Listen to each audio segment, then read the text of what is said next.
So as we're going through this, if you guys have questions on anything or need clarification on stuff, just ask as we're going. Like, do not feel like I'm gonna leave time for questions at the end, but don't feel like you have to wait. Just because when we're on topic, sometimes it's just easier to get a little bit of stuff flowing. I don't want this to feel completely like you guys sit there and take notes on it. Obviously, the more you guys want to know, or if there's things that aren't covered at the end, obviously I'm happy to talk about basically whatever we want.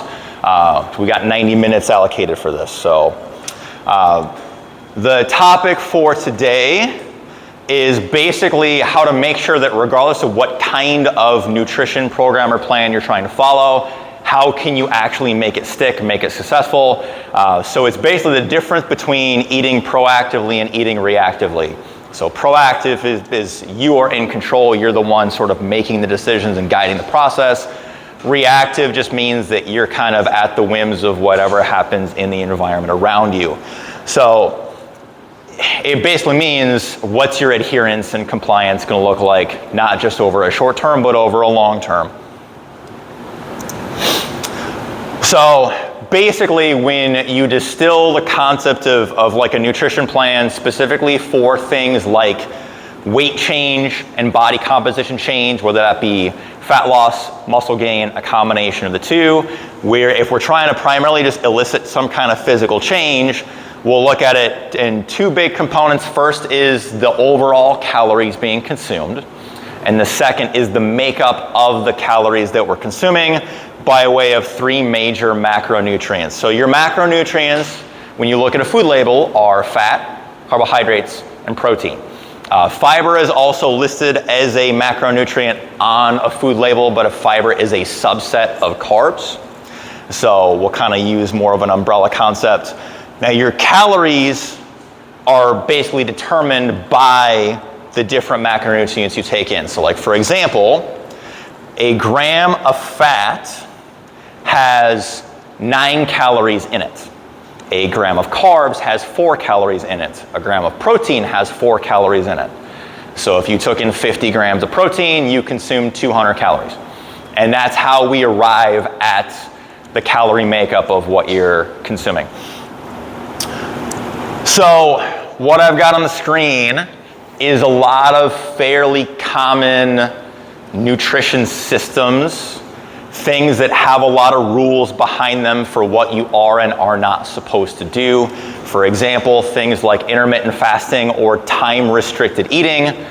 There's a few different ways that you can do intermittent fasting. There's alternate day fasts, which literally means one day you eat, one day you don't, one day you eat, one day you don't. Or there's the more popular version of it, which is you have an eating window every day. The most common version of that is you fast for 16 hours, you eat for 8. But there's various permutations. All it means is there's one of the driving factors there is when are we allowed to eat and when are we not. Then there's high carb, there's low carb, there's paleo, which basically is the concept that if it wasn't available to a caveman ancestor, then you shouldn't consume it. Usually it means restricting basically all your processed foods. Foods that have to be cooked to be consumed basically fall off the radar on paleo. So even things like rice, because you really shouldn't eat raw rice, don't fall under the paleo guidelines. But again, it's you're putting up a bunch of rules and it naturally pulls things that are over caloric out of it. There's ketogenic dieting, which is not even a high protein, low carb, but it's a very high fat, fairly moderate protein and very low carb diet. Ketogenic dieting was actually created for epilepsy treatment, not as a weight loss treatment. They sort of just realized that it worked for that, and then someone found a way to make $1 out of it, and that's how it is what it is. There's something called carb backloading, which basically means you eat all your carbs at the end of the day. So for example, let's say someone works out at 3 o'clock. All your meals up to 3 o'clock are no carb. Everything after 3 o'clock, after you've done your workout, is where all your carbs fall. Again, it just gives you a set of rules to play by, and these are all fine. You can go on the internet and find thousands upon thousands of examples of people who have had ridiculous levels of success with all of them. However, there is no situation where one really trumps the other on paper. What science shows, and they've done tons of studies on these things, is that if you match the same number of calories and the same amount of protein for every single thing on the screen, and whatever ones I didn't even cover, if you match the calories and match the protein, the difference in overall weight loss is a plus or minus 5%. Which means not like 5% body fat, but like 5% of the results. So let's say I did intermittent fasting and I lost 5 pounds. And then I did a high carb diet. That might mean that I lost 5.25 pounds or 4.75 pounds. But the window, assuming that you match for those two variables over on the side, it really becomes a matter of which one can you actually follow while hitting your protein and your calories. So don't ever feel like you have to abide by a specific strategy. I will put a little bit of an asterisk to everything I just said, which is this is when viewed through the lens of weight loss, body fat loss, muscle gain. This does not include medical advice. So if someone has diabetes or high cholesterol, or if you actually have epilepsy, then we're gonna have different nutritional recommendations, but that's a very different scenario.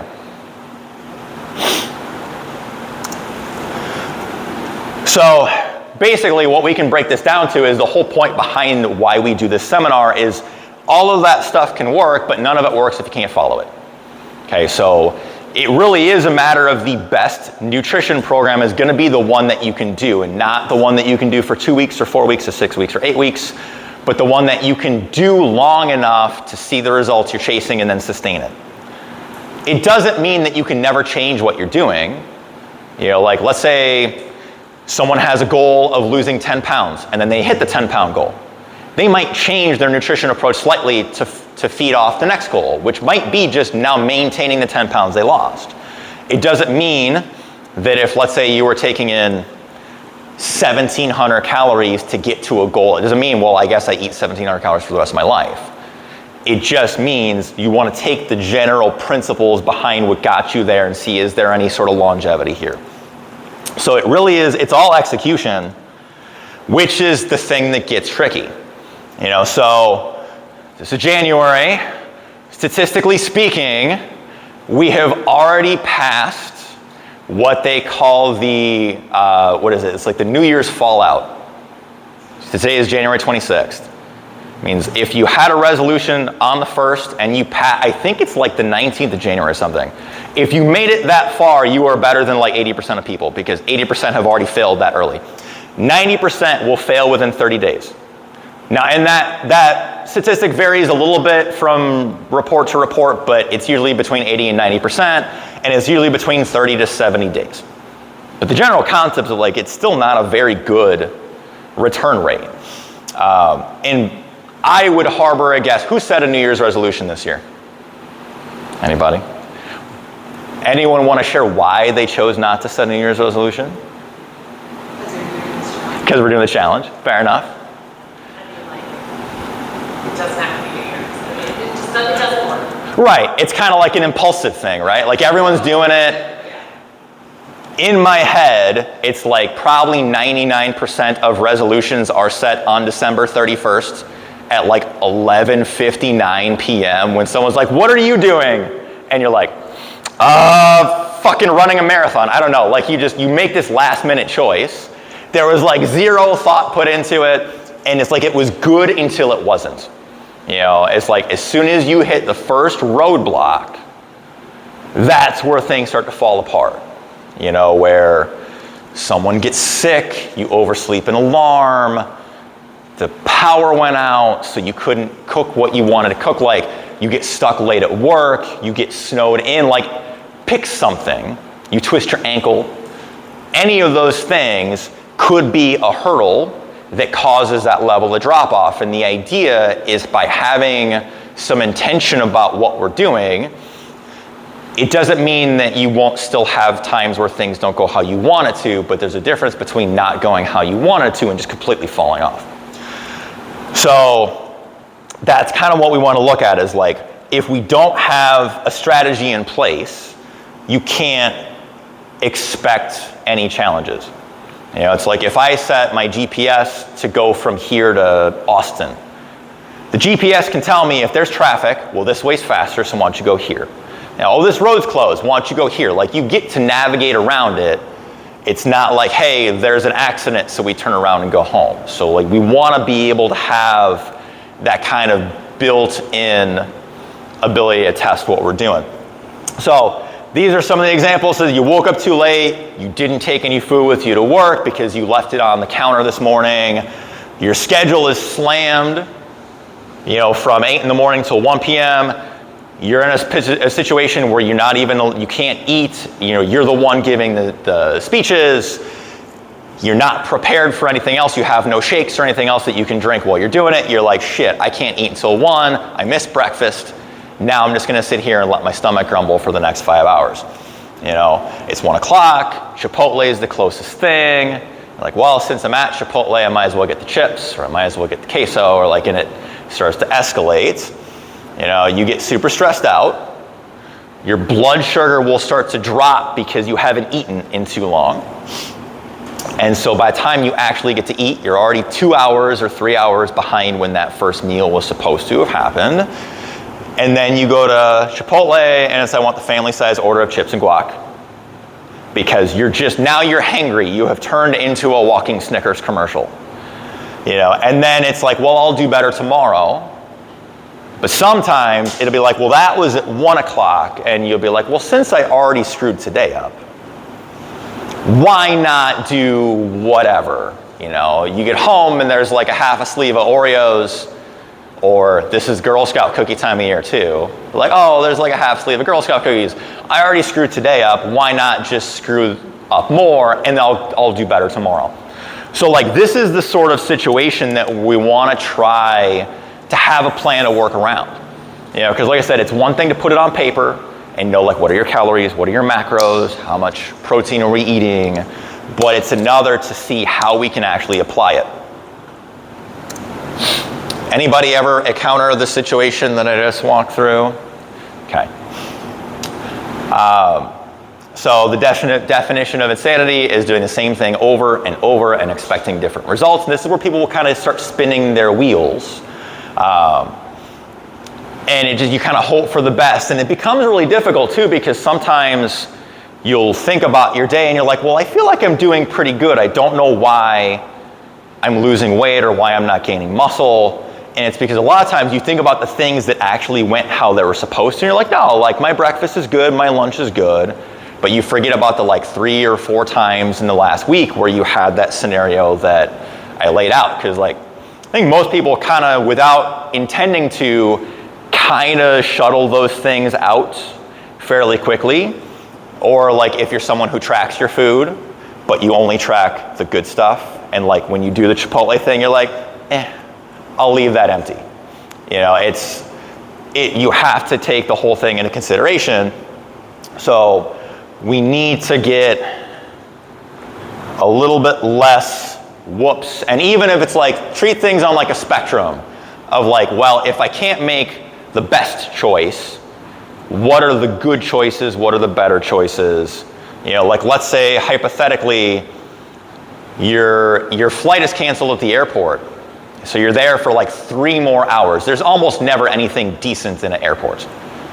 You know, like beef jerky, some trail mix, $57 later, like covers you for like half an hour. You know what I mean? Like, even like in the worst of scenarios, it's like, well, let me at least put some thought of like, well, what's out of the options? What is a better thing I can do?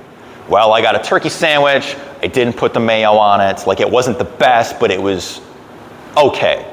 You know, it's okay to have okay things. So there's a concept, a colleague of mine, Luke Lehman, who runs a company called Muscle Nerds. He actually used to be my coach. He does this process before. He has a lot of people that seek him out for like bigger transformations, bodybuilding shows, photo sheets, stuff like that. He puts everyone through a preparatory phase that he calls prepping to prep, which is learning the habits and getting various metrics into a position where what he's gonna do with them will actually work. So like, who has seen a really impressive like 30-day or 8-week or 12-week transformation on Instagram, right? There's lots of them. If you see someone who had like a ridiculous short-term transformation, it's because they never really talk about the work that put them into, okay, on day one, they flip a switch and they just go and do it.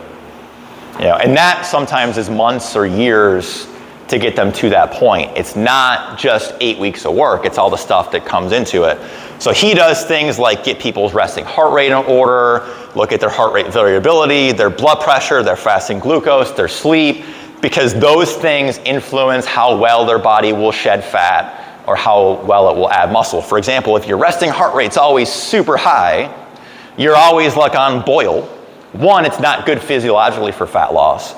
But in this context, if your resting heart rate's already here and then you miss a meal and someone from HR is kind of a dick to you, now you're like up here and you're now taking all of your stress out on whatever sort of local coping mechanisms you can find, food, alcohol, whatever. So this is some stuff that he looks at. I like to kind of take a slightly different approach to it. Sorry. Yeah. Is that what you mean by heart rate variability? It's like what triggers heart rate? So heart rate variability is actually something that can be measured. It's the space between beats. If we were to hook someone up and put like 12 leads on them and make them sit in a bed where we can actually graph what their heart rate is doing, there are basically gaps between the beating of the heart, and it's like how long that gap is. Basically, it's like the higher your heart rate is, the smaller the gap, because it's beating faster. So it means you have a lower heart rate variability. So the two are always kind of opposite of each other. Heart rate variability has kind of become this like trendy metric to have tracked. Like a lot of smartwatches check it now. If you have like the Whoop band or the Oura ring, it will check for heart rate variability. You could simply look at how high is your resting heart rate and kind of get the same information. But it's something a lot of people use and they want to know what it's for. It's basically the opposite of your resting heart rate. You know, so if your resting heart rate, for example, ideally, I would love to have everybody who sits in front of me with a resting heart rate of like 55 or lower. A lot of people resting heart rate 75, 80. You know, and then a lot of times we'll have people like when they first start training, they're like, why am I always feeling like I can never breathe again? It's like because if your heart rate started at 80, and then let's say we have you squatting and pressing and rowing, and then you started so high that like now your heart rate's hit like 170, and you're like, dude, I'm gonna fucking die if I don't get a break. You can benefit your endurance by actually getting your resting heart rate to come down because you have a lower starting point. So you have more space for heart rate to get up. So this is some of the stuff that I like to look at. Where's your food coming from? Are you cooking it? Is a roommate or significant other or spouse doing some of the meal prep? Are you gonna use a meal prep service? If there are restaurants that you're gonna use, what are the things off the menu that you're gonna use? Do you know if you should be asking for, should be modifications? Hey, can you hold the dressing on the side or hold the oil? You know, or what are we kind of looking at there? Are you someone who's comfortable in the kitchen? If you're not comfortable in the kitchen, you should probably have a backup strategy. Are you gonna learn how to get comfortable in the kitchen? Are you gonna use a meal prep service, something like that? How many times a day do you want to eat? Because if I need to plan, if I'm bringing food to work with me, I should probably know how much food I should bring. You know, and it's just a plan, and all these things are things that can be modified based on your success, but they are things that you should really kind of think about. Because for example, if I'm gonna eat, let's say 2,000 calories a day, and I'm trying to figure out how big my meals should be. Well, if I'm eating 3 times a day, my meals are gonna be a lot bigger than if I'm eating 5 times a day, you know? And so it's like, how much is enough? Is 6 ounces too much? It's like, well, it might be or it might not be. I need more context to that. If you're someone who's only gonna eat 3 times a day, might be fine. If you're eating 5 times a day, 6 ounces of sweet potatoes or fruit might just be something that sends you over your 2,000 calories for the day. Doesn't mean it was a bad food choice. You could pick a very healthy food. You could pick fucking blueberries. But just too many calories from the blueberries sends you over. So now you're not going to be in a deficit if that was your goal. Or if you're trying to build muscle, if you're only eating twice a day and you're supposed to eat. I got guys that need to eat 3,000 calories a day to build muscle, and they eat twice a day. They're massive meals. It's like, how are you going to get that done? Again, especially if you don't even know where your food's going to go from. You're just going to go to Chipotle and hope for the best. When does your schedule let you eat? You know, who has complete control over their eating schedule and their work schedule? Okay? Okay? So you would be able to look at it and say, okay, when am I starting to get hungry? Should I eat then? You know, if you wake up in the morning and you're not hungry, you probably don't need to eat right away. If you get hungry at 10 and you have the ability to go into the kitchen or the break room and grab something at 10, you can do that.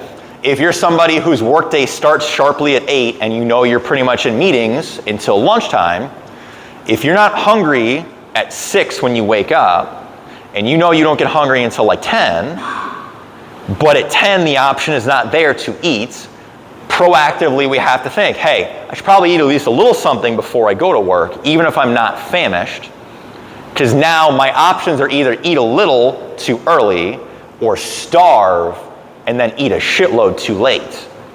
And then you become just less in control. Because again, blood pressure starts or blood sugar starts to drop, stress gets really high, people don't tend to make the best decisions in those environments.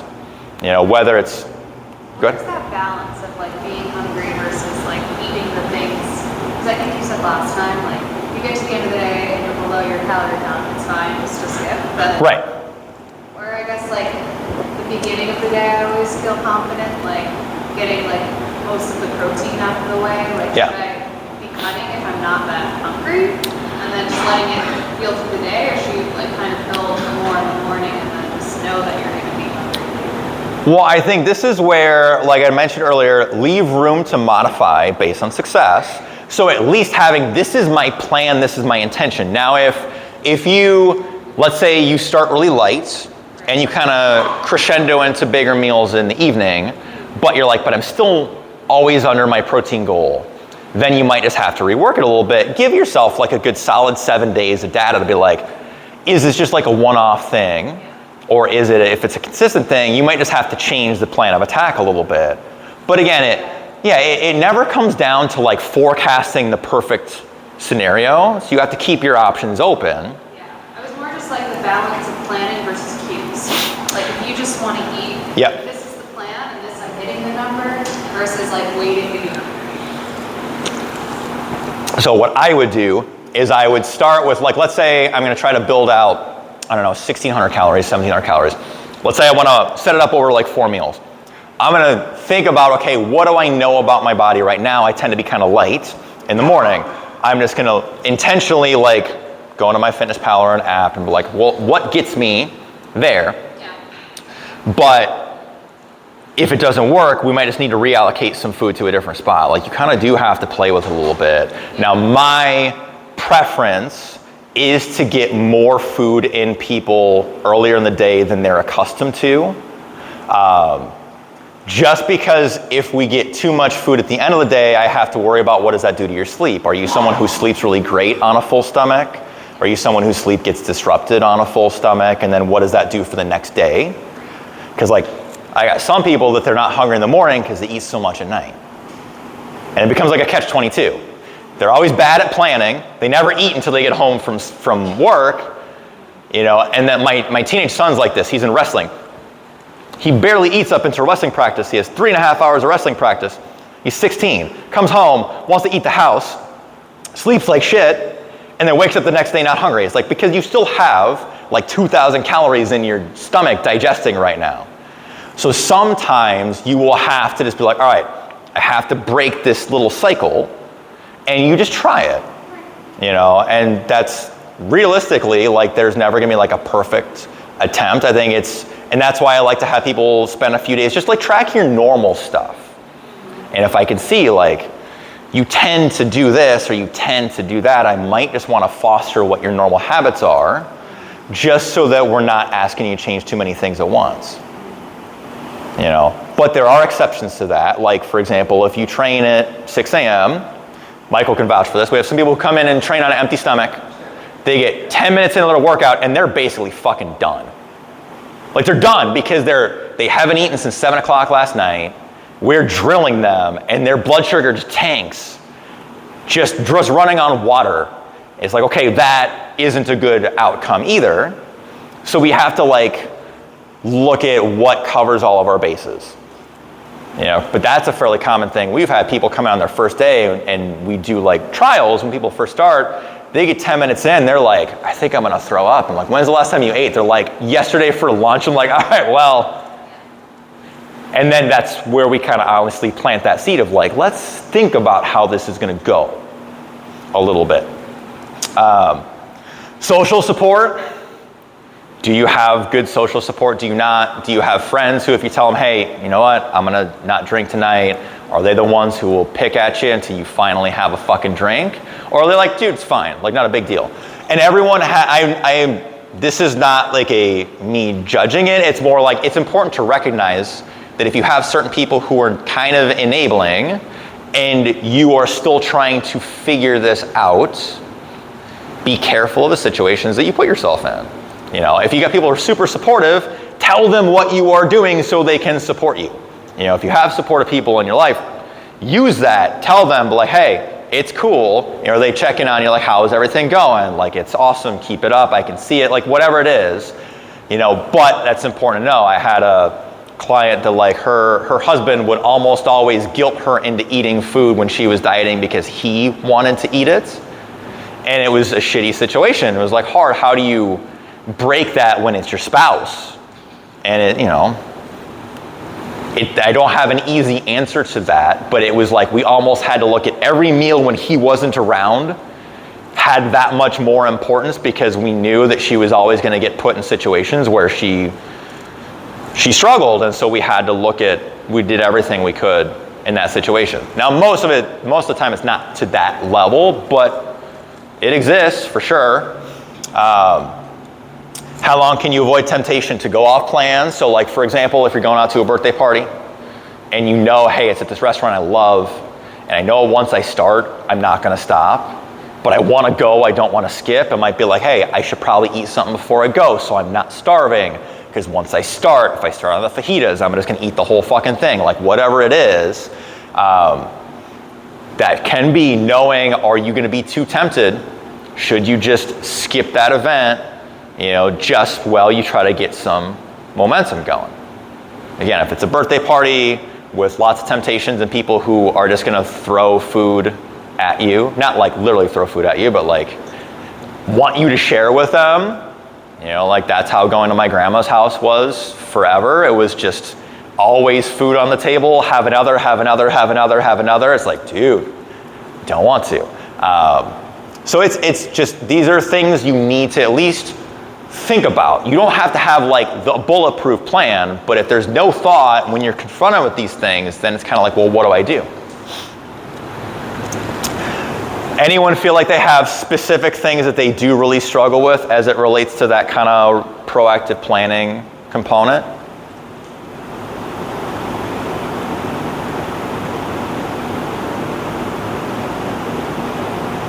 Maybe just the balance of like eating out versus finding things that you can make yourself that taste good. Fair enough. A lot of easy access to knockoff recipes and stuff online.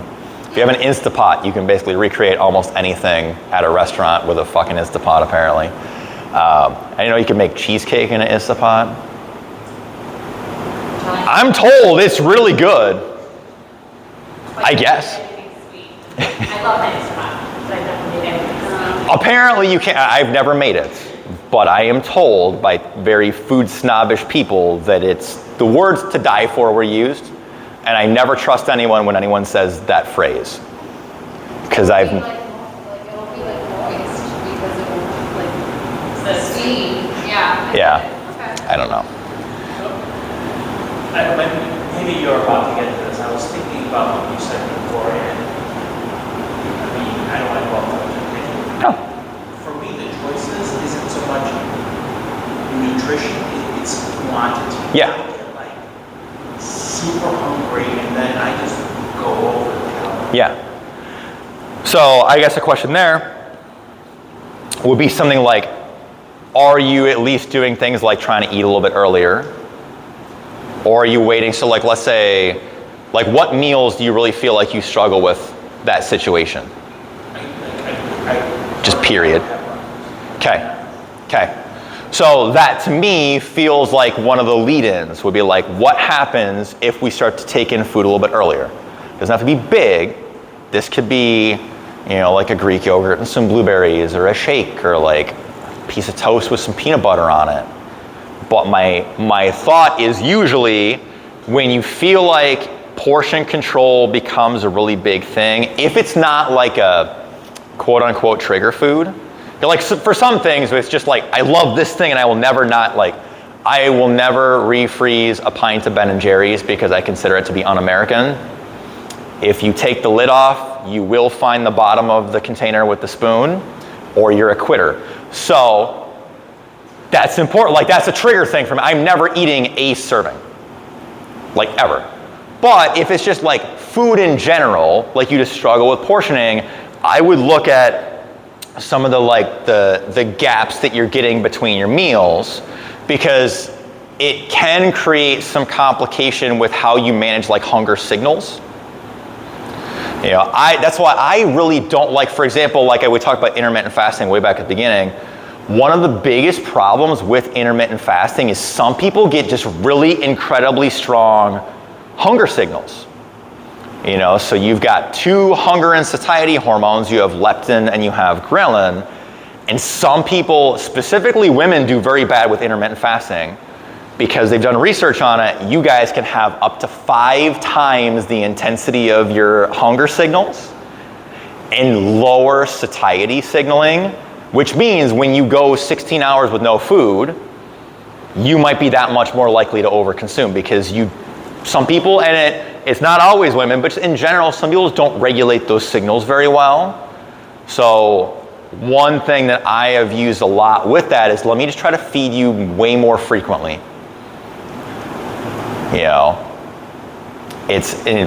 I think it's a really good place to start. Because a lot of this stuff, again, it's almost never, frankly, like a pure willpower thing. Like the word willpower, I think gets used really, really poorly when it comes to stuff like this. Because a lot of what you do is in reaction to what your body is trying to accomplish. If you've waited a fairly long time and your blood sugar has decreased, your cortisol hormone will begin to increase. Okay? When blood sugar gets really low, your body will start sending messages to get you to eat because it needs to raise your blood sugar. The problem is, your body, if the blood sugar is really low, wants to raise it really quickly. Okay, it wants to get it back. But the problem is, it's going to give you things that shoot it way past where it needed to be, and then hope it kind of normalizes after. So you get this low, into a high, into a low, into a high, and then you're like, why can I not control what the hell I'm eating all day long? So in your situation, I would say, like, what happens if we put like a fairly satisfying breakfast, and look at like what foods are satisfying for you. Does that mean it's like an omelet? Is that turkey sandwich? Is it Greek yogurt and berries? Is it a shake? Like, what will hold you over? If you're someone who drinks a shake and 30 seconds later, like, okay, when am I eating again? Bad choice to keep you full. So let's say this is kind of what we were talking about. Is a lot of this is just your responses to your physiology. Let's say frankly I hate the word willpower. So blood sugar and stress are the two biggest culprits for the reactive kind of responses. I've heard this described as almost feeling like what you're doing is like an out-of-body experience. Like you weren't even really present. You just finished. You're like, holy shit, did I eat all that? And so basically, it's because those two hormones try to regulate themselves. They're what are called seesaw hormones. So like insulin and cortisol. Insulin controls blood sugar. Cortisol controls stress. When one gets really high, the other will often drop, and they continue to like rebound off of each other. So like for example, let's say you don't eat breakfast. Okay, so blood sugar will just naturally decrease. You start work. Most people's stress immediately doubles as soon as work starts, even if it's like a normal day. So hunger, blood sugar is down here, stress hormone begins to rise. Blood sugar continues to drop, which continues to raise cortisol hormones, because when cortisol goes up, it starts to like pull sugar out of like your muscles and your liver to try to shove it into your bloodstream. Because when stress hormones get really high, your body thinks you're about to like fight something or like run from something. So it'll try to fuel you with sugar that it's stored in like your biceps and your shoulders. And that gets into your bloodstream, but then you don't go anywhere. So then your body's like, well, we don't need this sugar. Send in more insulin, your blood sugar drops even lower, you get more fucking stressed out, and then eventually you just break. Now I kind of simplified the physiology there, but basically like you need to kind of, you can, to a degree, you can kind of control stress response by eating strategically. It's like you almost kind of want to stay ahead of it just a little bit. And it's never perfect. It'll never be perfect. Don't let me sound like I'm trying to suggest that I can take your stress away by having a meal plan. Like that's not what I mean. But we're trying to just remove some of the impulsivity stuff.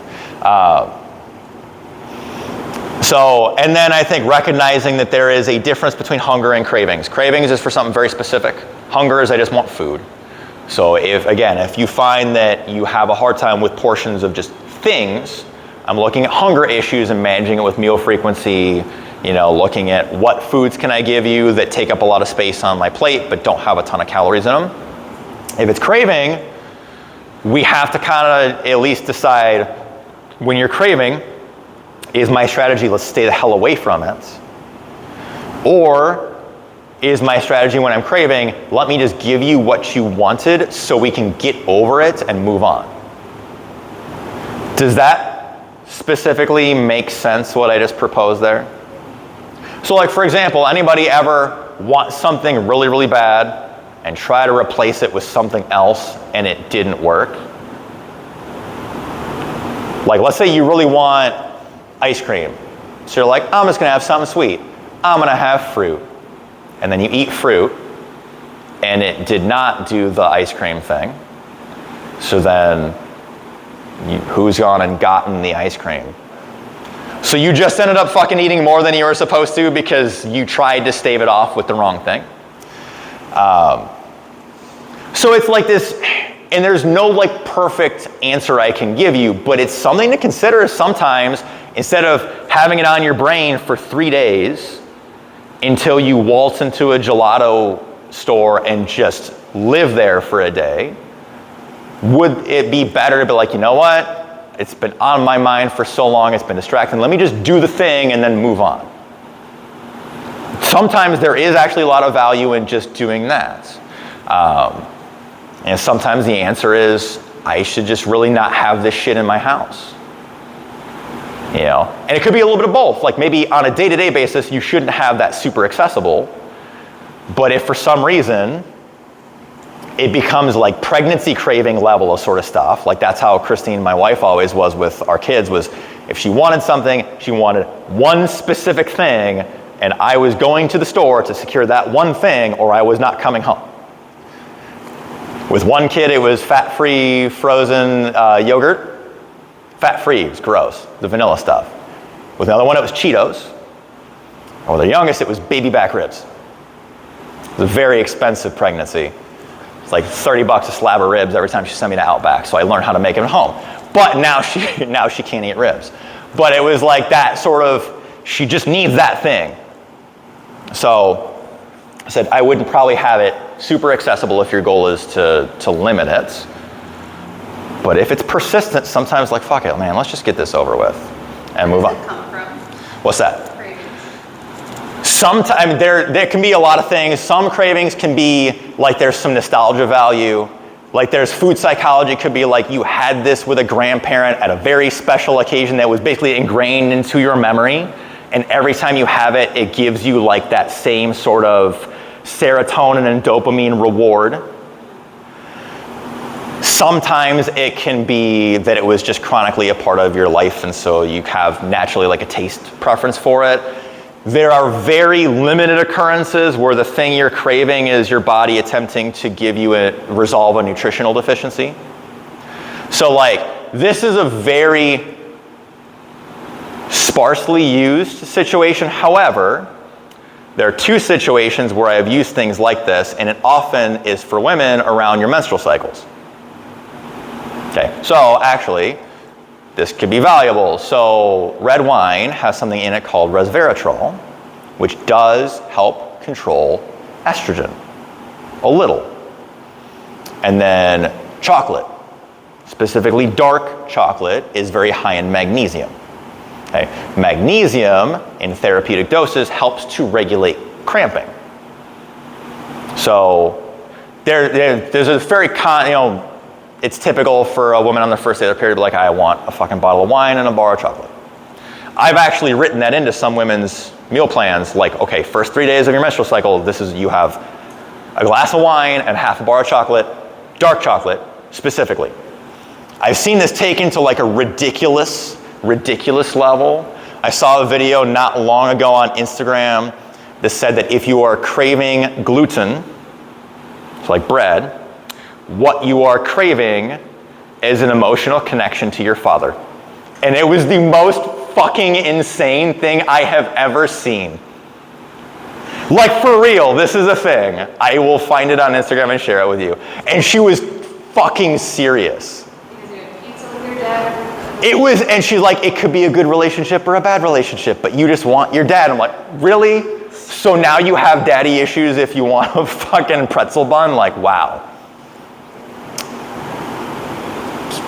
Now that would be taking that concept to just a stupid level.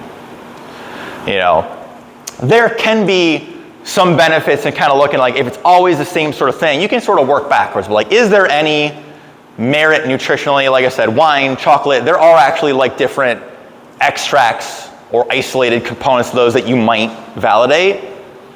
Could always say, instead of chocolate, let's actually give you some supplemental magnesium or some supplemental resveratrol if you're trying not to do the wine and chocolate for the calories. But if you just want like a slushy, I don't know that I could give you like a nutritional deficiency for that, because that shit's just straight sugar. I think you just want to act 7 again and roll with a slushy in your mouth. Like that, you know what I mean? Like that's, you want what you want. So, I don't know, it's like there is some psychology and physiology behind it, but some of it I think is just you want a thing.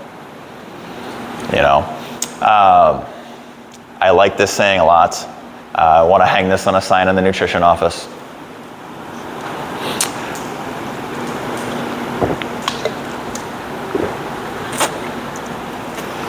All right, so I kind of touched on this a little bit ago about how cortisol and insulin works. This is, again, it's a planning thing. This always comes down to like planning and being a little bit strategic about how you set up your meals. So you're trying to basically eliminate like peaks and valleys of like high stress, low blood sugar, or the way that you will get stressed down is to dramatically raise blood sugar. We don't want this big pendulum back and forth kind of an effect. This is basically anyone ever run into the concept where you get home from work after a super stressful day and you get on the couch and you cannot stop eating?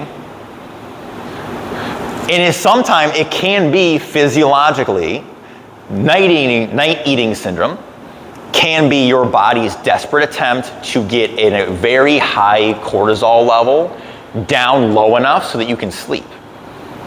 Because physiologically what your body wants to do is when the sun goes down, it wants to start synthesizing melatonin. Okay, because melatonin is how you fall asleep. Now you need serotonin to make melatonin. Serotonin comes from the pancreas, just like insulin does. So when you're super stressed, a counter to that is your body's like, well, send in the serotonin, so it needs to get to the pancreas. The only way you get something out of the pancreas is by secreting insulin. So it'll be like, send in sugar, send in carbs, send in pretzels, send in whatever, and you keep trying to fix it, trying to fix it, trying to fix it. Problem is, then you get cortisol down, but your blood sugar is so fucking high, now you're so wired you can't fall asleep anymore, so it backfires. So it's got to be like a planning thing. You know, after a point, it's like it's almost too late to really directly regulate that until the next day. So again, you have this chronic up and down situation. Does that sort of make sense? You know, so this is why I do really think that planning, like when you want your first meal of the day, has to be based in reality of, can you always promise that that's a pretty practical solution? Or are you somebody who, like, 50% of the time something is going to stop you from getting it, and then you got to wait too long? You know, if you say, hey, I'm going to eat at 9, but like 4 out of 5 days you can't eat at 9 because something gets in the way. Even if you're not hungry until like 11, I might be like, dude, like, let's just eat before you go to work. Just let's hedge our bets a little bit. Well, I think, I mean, just to say, I think that's a little bit of a change in thinking too, because when you grow up, you say, don't eat if you're not hungry. Right. So. Right, and I would also, at its core, I think that's a reasonable thing. However, I think that over the last 75 years or so, the impact of like day-to-day stress on people is so much different than, like, it's speculated that for my generation, we experienced roughly 100 times the amount of stress responses that our grandparents did over the course of a day. But I mean, think about, like, my grandparents both worked manual labor jobs. They had one phone for part of their life attached to one room on the wall. And the only people who had that number were 5 people and the people from the phone book. They didn't have computers. When you want to get a hold of someone, you called them, you mailed them a letter, or you physically drove to go see them. There was no work, never came home with you. They left a meatpacking plant, got home, they were home. You know, they could fall asleep more easily. There was less processed food, to, you know, like less snacky kind of shit. Like, it just, they were in a very different position. We're like, yes, that's true, and that's a good habit to instill early. However, it's like once you kind of get away from having that level of control, the things that we got to do are we got to now take back some of the control so you can actually tell when you're actually hungry or not. You know, because like I said, some people's just like the signaling is just not right anymore because it's just everything's kind of haywire. So I do think there's a difference between trying to correct something that's gotten really left of center and like a general habit for me to teach like a teenager or something like that. You know, but I do agree, like, in a perfect world, I would want you to just be able to eat when you're hungry. Probably also means you need to have more control over your schedule than life probably gives you. Because again, like, you're at the beck and call of probably a lot more people than historically, and it's only getting worse. It's actually speculated that my generation, on average, I think I saw a stat that we are 85% more likely to outlive our children than any other generation. Like, it's likely that our kids will have lower life expectancies than we will, where we might be at their funerals before they're at ours. It's really fucked up, but I mean, if you think about now, a 10-year-old has nonstop stress, which is God knows how much worse than.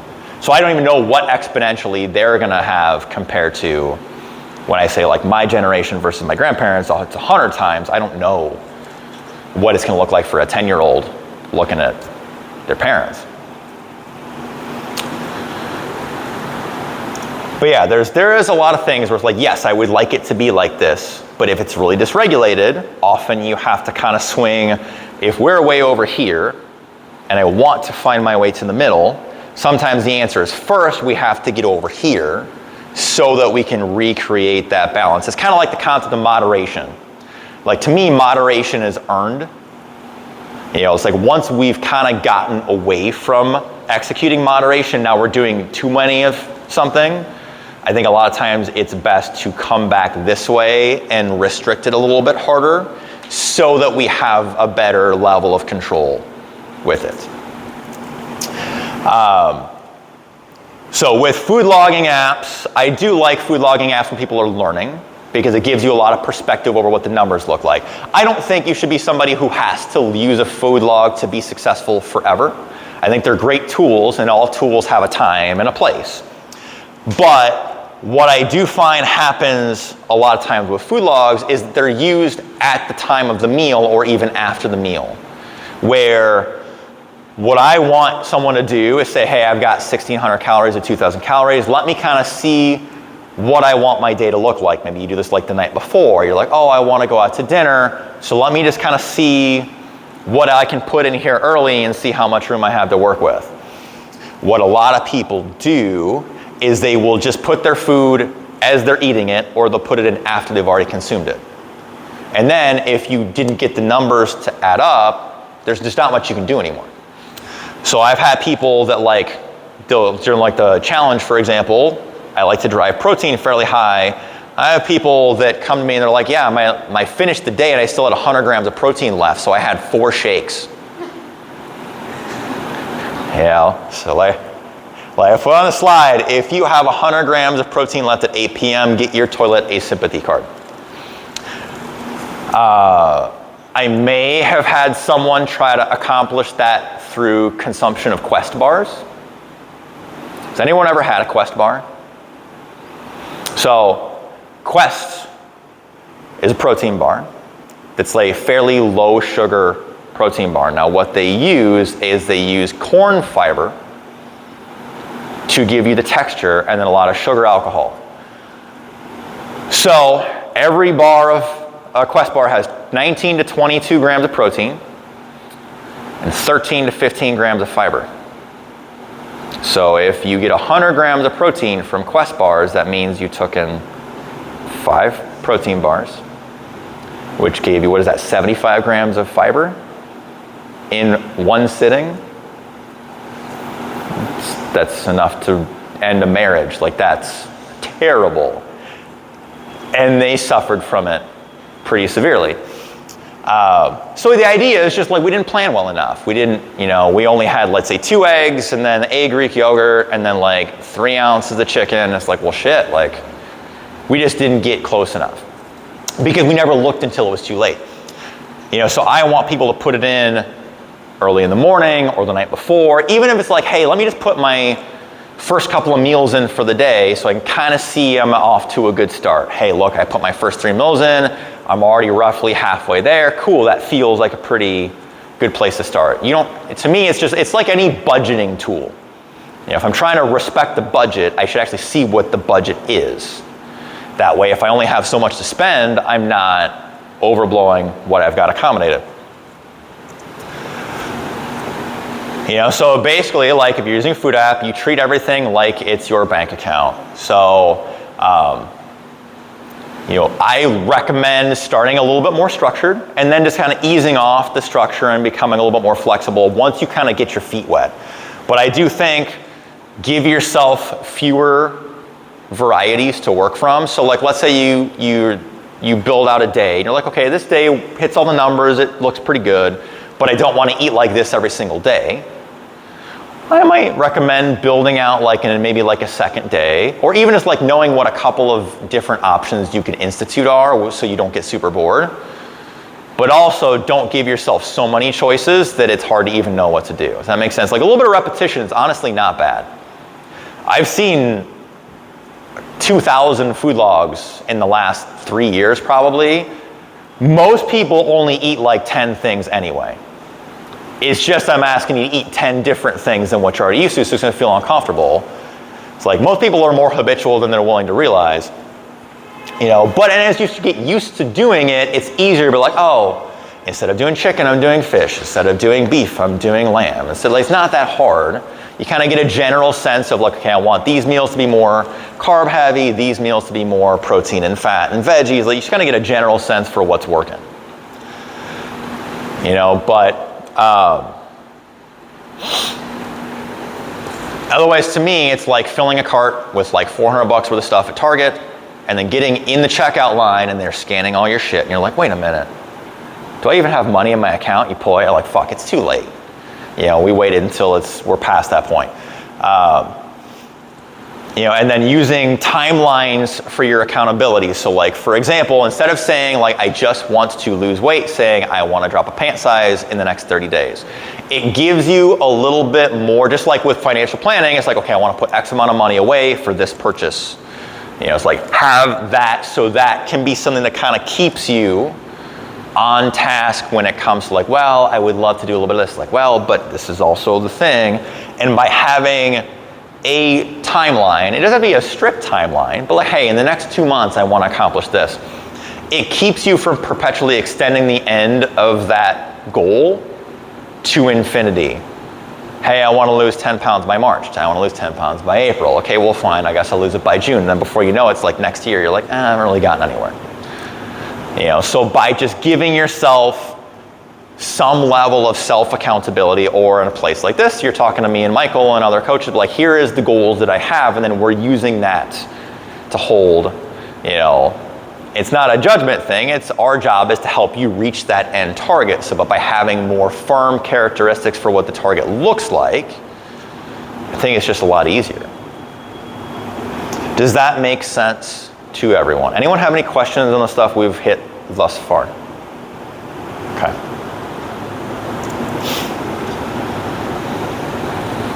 Any other questions? Everyone feel like they're ready to go walking out of this? Okay. Anyone with like other nutritional concerns, not even related to the concept of planning that we spent a lot of time talking about? So you guys got me, so if you got questions, now's a good time. Okay. Simple carb versus a processed carb? Honestly, other than how satiating it might be, really won't matter. So like an English muffin versus basmati rice or a sweet potato, 40 grams of carbs versus 40 grams of carbs. Like a sweet potato is going to take up more space on your plate. Yeah. So it might help keep you more satiated. Yeah. But if you just want an English muffin, like, again, it's not really going to make any difference. Versus fruit? Not really. That I can touch on that. Fruit will never make you fat. Don't ever listen to that bullshit. There are various dogmas that say that there's a limit on how much fruit you can take in a day, and everything else should be carbs. It doesn't matter. It's all people looking at like high fructose corn syrup and stuff, and there's a big difference between like a can of Coke versus like some blueberries. Right, and that's nutrition, it's not the number. Yeah, one, I mean, it's also like it's not satiating in the slightest. Yeah. To blow through a can of Coke, but no, if you're looking at carbs, I don't care if it's any variety of fruit, I don't care if it's any variety of grain or starch. Your vegetables still technically count to a degree as carbs, but by the time you pull the fiber out of broccoli, no one has ever gotten weight gain issues based on broccoli or cauliflower or Brussels sprouts or celery or cucumbers. Like, they're not things people overeat on. But yeah, this difference in starch versus fruit, I don't think is significant enough for the average person. You might argue maybe some performance benefits as far as like if it was muscle building, some like fruit sometimes replenishes the liver a little faster. But that's like a carb loading, a guy who's trying to perform really well for like an ultra marathon kind of thing, where it's like, I don't really care about that. In this context, it doesn't really mean anything. In a different context, it could be okay, but. Do you have any thoughts on, nutritional fat that will just like lower numbers, like olive oil is supposed to be, right? But a couple of tablespoons of olive oil, you're like way over fat. Sure. I mean, it's obviously like, and we have to separate out the benefit as it relates to it contains something that can be very healthful for you. And also the fact that, like you said, a tablespoon of olive oil is about 140 calories. So if you're doing that 3 or 4 times a day, if you do a tablespoon of oil with every dish that you cook all day, that could just be, even if it's healthy, like it could be very cardiovascularly protective, and it could be anti-inflammatory, but also you're just going to overconsume on it. You know, peanut butter is another one that I see that with. Some people love it and will use way too much of it. Some people demonize it and won't touch it. It's like, no, it's a matter of like when your serving size is measured in like a tablespoon, logically that should be the way that it's consumed, is in that smaller amount. But most people couldn't even tell you what a tablespoon of peanut butter looks like, because everyone just does the big spoon and takes it out and this is my tablespoon. You know, but yeah, it's, again, like it's really is a matter of like, and know how many calories are in things. You know, because if you don't know, that makes it a little trickier. So like just get a general sense of like, how much is in this? How many calories are in chocolate? Can I fit in like a couple pieces of chocolate every day? Or is it just so much that I don't like how many calories it's taking it up? You just gotta make a decision from there. But I would say that probably holds true for more fat dominant food, where the portions are just gonna be in general a bit smaller. And like carbs you can measure in ounces. Protein you can typically measure in ounces. Fats are typically measured in grams or tablespoons. So they're smaller. You know, again, like oils are measured in tablespoons. You know, like an ounce of nuts is like a serving size, which is not, it's like less than a handful. It's like when you reach into a bag of nuts, it's whatever you can close your hand around and doesn't fall out is an ounce. It's not like slide it in, pull it up to my stomach like this, lean back a little bit so gravity holds the whole thing. Because same thing, I had a client years ago when paleo was a huge fad when it first came out and everyone was fucking eating paleo. She had an all paleo diet, she couldn't lose weight. She was 130 pounds, and for like 6 weeks she didn't drop any weight. And she came in and had her assessment done and she started eating breakfast after, and I looked at what she was doing and she had a Ziploc full of almonds. And I thought she was gonna take like a handful. And she just keeps eating, and I'm like, what are you doing? She's like, this is breakfast. I'm like, the whole thing? She's like, well, yeah. And I weighed it, and it was 8 ounces of almonds. Had been her breakfast every day for 6 weeks, and I was like, that's 1,100 calories in your breakfast. And she's like, but it's paleo. And I'm like, yes, but, and that's where like all the dogmatic shit, it's like they all want to ignore calories. It's like, oh, we're going to eat all vegan, or we're going to do all carnivore, or we're going to do all this or all that. It's like people who, the low carb advocates are like the worst with this shit. They're like, oh, calories don't matter as long as there's no carbs. Like, no, it absolutely fucking matters. You know, like it does. I don't trust most low carb people any further than I can throw them. I mean, listen, it's fine if it works, but the way that people are like, this is the way, it's like, dude, that's not the only thing. Like, let's back off. You just need to find something you can follow. I've dropped on low carb, I've dropped on high carb, I've watched clients in here drop on both methods. Some people like to do low carb for a couple of weeks because they come off the beginning of the year and they're like, dude, I just ate like an asshole for the last 8 weeks between like Halloween and New Year's. They do like a 2-week like palate cleanse, just kind of get not that knee-jerk reaction for the sweet stuff in their fridge. And then we put carbs back in and they just needed a break mentally to like not be that hypersensitive to it.